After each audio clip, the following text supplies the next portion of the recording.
जब WWF और alliance का एक टैग टीम मैच होता है। ये बात है 2001 की, जब द अलायंस के लिए शेन मैकमैन आते हैं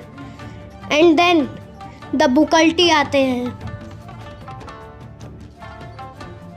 and then Rob Van Dam आ जाते हैं अपना प्रदर्शन दिखाने,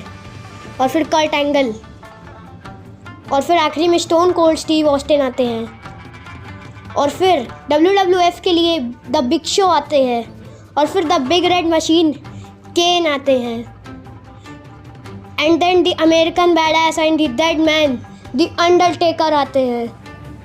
और फिर द Y2J क्रिस जेरिको आते हैं, और फिर द चैंपियन रॉक आते हैं। सबसे पहले शेन मैकमैन एक एल्बो ड्रॉप मार के बिग शो को पिन कर देते हैं, और फिर Y2J शेन मैकमैन को एलिमिनेट कर देते हैं, और फिर RVD केन को, और फिर द रॉक शार्प शूटर लगा के कर्ट एंगल को टैप आउट करवा देते हैं,